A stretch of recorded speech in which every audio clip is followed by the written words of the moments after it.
Hi, and welcome to Uncommon Sense. A lot has been going on in Kenya to a point that I don't know where to start. But on today's show, we'll talk about BBI. Nduko Omatigere, Africa Regional Coordinator at PEN International, recently tweeted this about BBI. BBI is an attempted coup on the constitution of Kenya. The coup must be defeated and all the barons behind it dismissed and banned from holding public office ever after. And she is right. Someone called the BBI the Big Brother Initiative. In case you didn't know, Big Brother does not include you and me, people who buy supper at Mamambogas, unless you're this guy who's supposed to be a chief but looks like he swallowed the chief. BBI is nothing but a scam to keep power where it has always been, in the hands of the few, the ruling elite.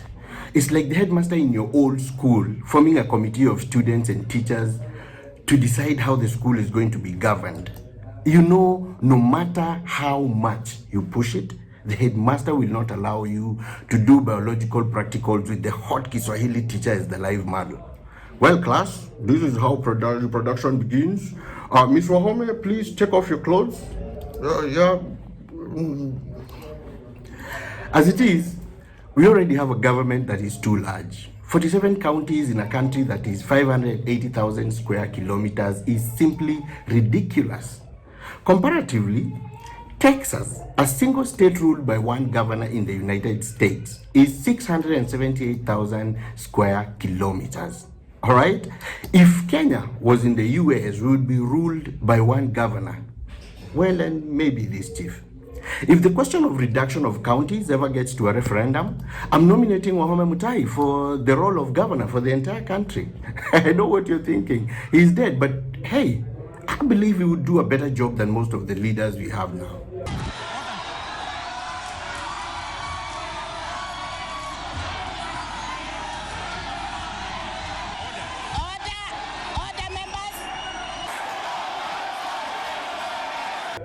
In case you haven't noticed, Kenya has been ruled by three families so far since independence: the Kenyattas, the Mois, and the Kibakis. Four families, if you add the Railas, who have always dominated the opposition. They've been there in every election and every government in one form or another. Think of it like your uncle who never misses any family function and is the one who decides what part of the goat is going to who. I don't appreciate Matumbo all the time and go Kinudia. Can I get some meat too? Do me a favor, please. Get out of here. Get out of here, man. Shit, I'm saying. This is the same uncle who always asks you, umesoma mpaka wapi? Leta makaratasi yako. You know, and takes your CV and says that, oh, I'm going to call you once the job is open. But he never does. If you're lucky enough, he invites you to his house to play mbotch to his snooty wife and three spoiled kids.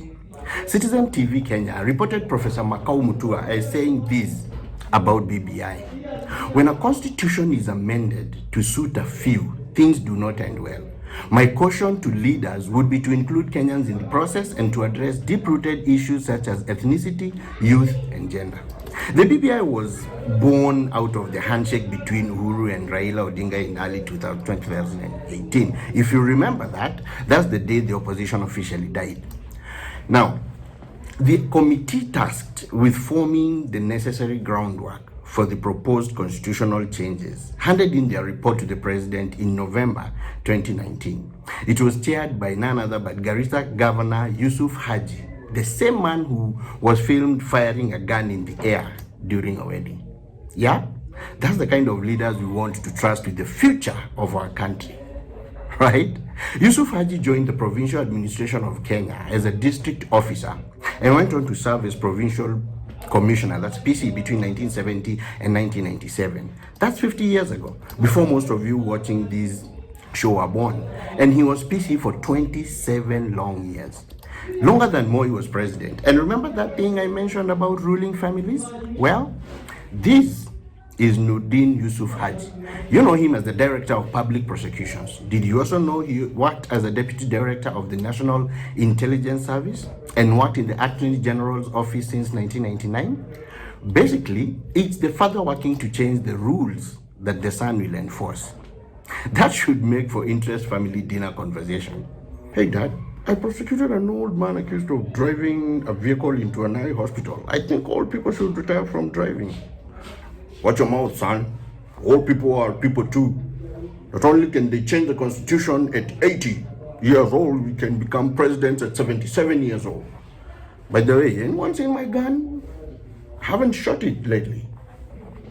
Pa Yusuf and crew, 7,000 ordinary citizens and 400 elected leaders were interviewed for the BBI report. 7,000 people, and I don't know a single person who contributed to the report. Do you? According to the Kenyan Constitution, an amendment to this constitution may be proposed by a popular initiative signed by at least 1 million registered voters. In order to change the constitution, you have to collect 1 million signatures. But now we are supposed to initiate such a constitutional change from the views of only 7,000 people out of a population of 51 million? Even if it was a true number, 7,000 people is what? 0.013% of the Kenyan of the Kenyan population. That's less than the people that Vera Sidika, Huda Munro, and Corazon Kwamboka have slept with combined. I still love you, Vera. Do you, boo? Do you? That's 7,000 people interviewed over the course of 2 years at a cost of 10 billion shillings. Get out of here, man. Shit, I'm saying. Okay, so they denied the cost was not 10 billion, but they would not state the exact amount. But hey, this is Kenya, right? Where costs are always astronomically higher than market average. Where 9 wheelbarrows in Bungoma can cost 109,000 shillings. If I bought a wheelbarrow at 12,000 shillings, it better come with a lorry of sand and Vera Sidika as the operator. Yeah. And what about this? Waiguru's office bought 18 condom dispensers at 450,000 shillings.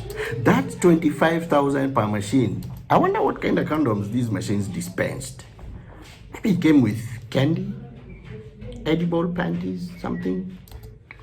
Kenya has been rocked by many scandals over the time, but none has a more direct impact on your lives like BBI. This one hits too close to home, way too close. No one needs extra mouths to feed on our hard-earned tax money.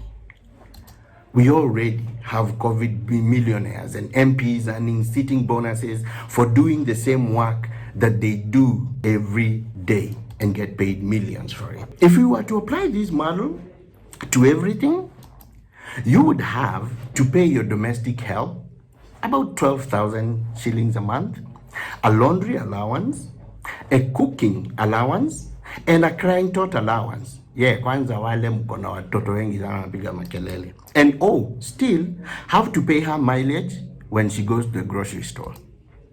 Among its many ludicrous provisions, BBI is supposed to add the office of the Prime Minister and 2 deputies to the government. What will such an office do that our government has not done? If you're thinking adding more to the corruption, then you're right. And now, what the fuck did I just say? Stone Age. But particularly tulikuwa naita sindano needle na choka tukaita axe. Na mti tukaita mti tree. Na kufanya hivi tukawasha moto na tukaweka kuni. Na myself, she took up to Thompson Falls, upande kunaitwa Mulishau Fondo, up to my home, up to my father, and my father was